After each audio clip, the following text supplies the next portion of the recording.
Hello. Right, got a treat for you today. Today's recipe is cabbage soup. It's called cabbage soup, and I'm just really intrigued. I don't know how this is going to work. I'd like to thank Jerry for this recipe. We were looking for inspiration for things to do with cabbages this week, and he gave me this recipe, which he assures me is delicious. So don't look at the list of ingredients like I did and think, let's just go for it. Let's just have a go, right? So ingredients then, cabbage.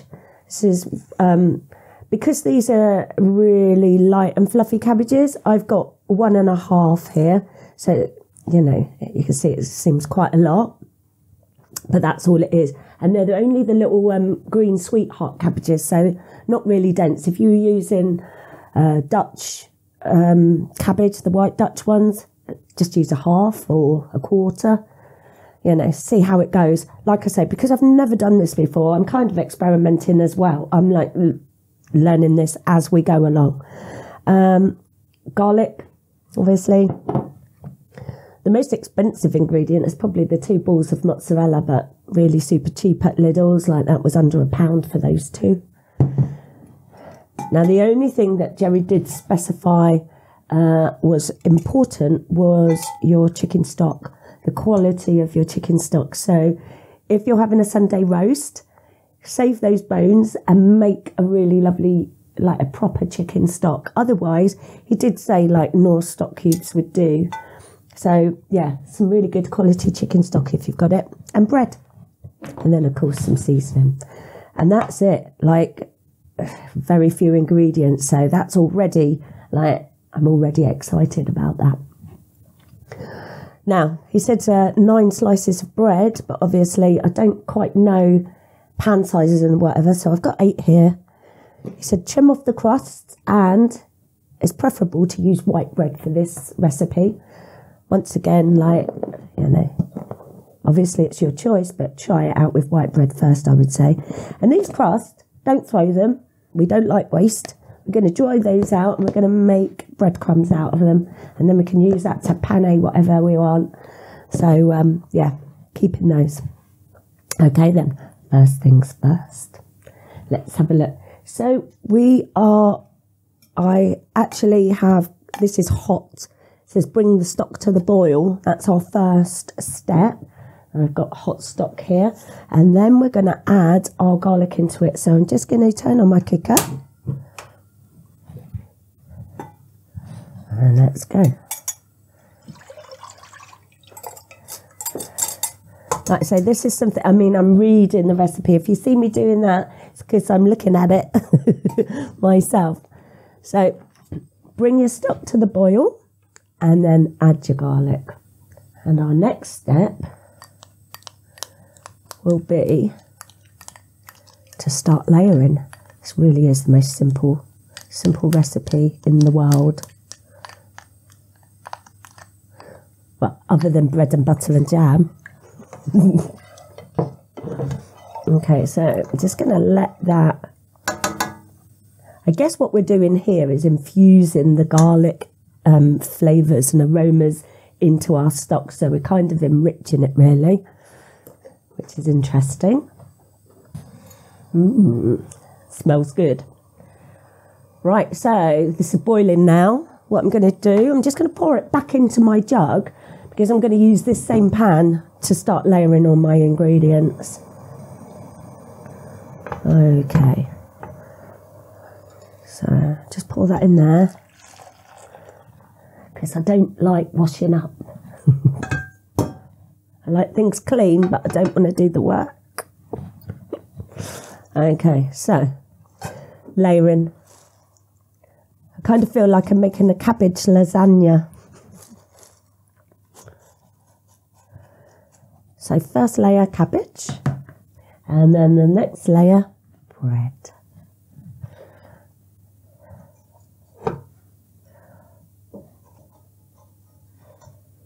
There we go. Stick that in there. Mozzarella.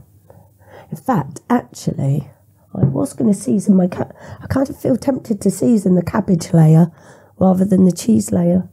I don't know. No, I'm going to stick with the plan, stick with the recipe. Right, layer.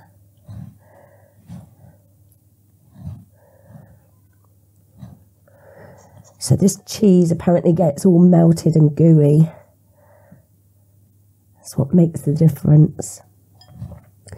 So I reckon I could probably only get about 2 layers out of this cheese. So I'm just going to spread it out a little bit. There we go. Looks so pretty. It's like a work of art in here. I don't know if you can see this. Hopefully you can.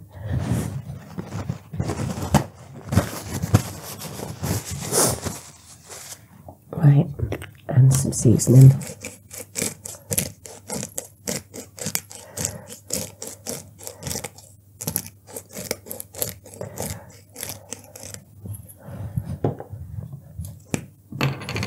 I'm not going to use too much salt because obviously we've got our stock and I don't really know how salty that is. And then repeat.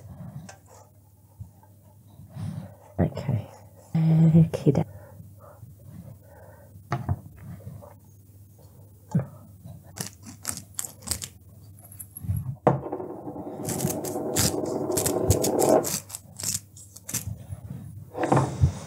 And now, just pour in our magic stock.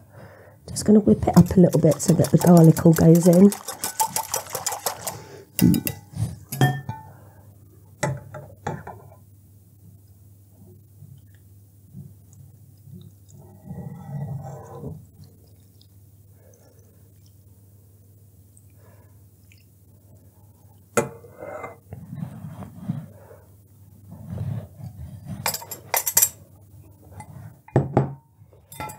Okay, well, just set fire to it.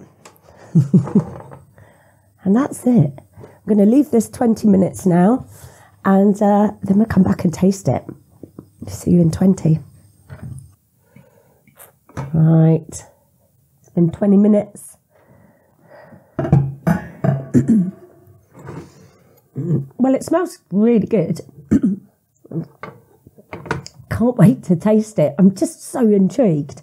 Let's see then. Hopefully the cabbage is cooked. If you needed to try, you can always stick a fork in it. But here we go. Now, Jerry's final instructions were,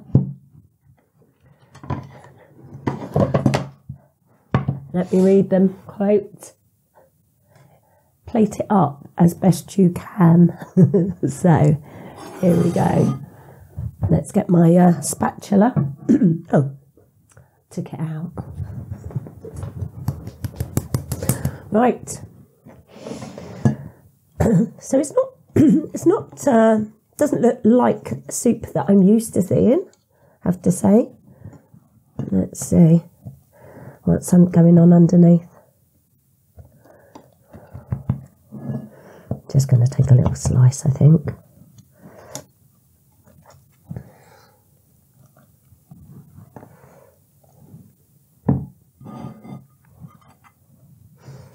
Okay, part of me feels inclined, if I was to make this again, to grill it, to grill that top layer, so that I got a nice crispy top maybe, and like bubbled the mozzarella, but we'll see. Let's see what it tastes like. Put that there. There's my lovely cabbage soup. I've got no idea where this came from. It's got any origins anywhere.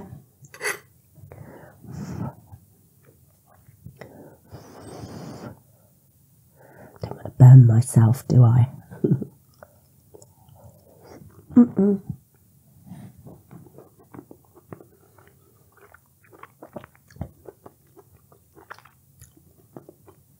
It's really tasty. And I can see what Jerry means by the quality of your stock can make or break this. I used a couple of those little North stock pots because I haven't cooked any chicken recently. And they're really good. Not the cubes, but you know, the little the little pots. Forget what they're called.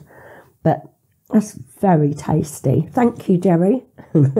I'll probably be making this again. I want to know if children really do like this these days. You can't tell. Like, I was worried that the texture of the bread might be a bit like when you have trifle. I'm not keen on the sponge fingers in trifle. It's nothing like that. It's absorbed all the flavour from the stock. Obviously the salt and pepper and the mozzarella. It's really good. Have a go. Let me know how you get on with it. And I'll see you next week. Bye.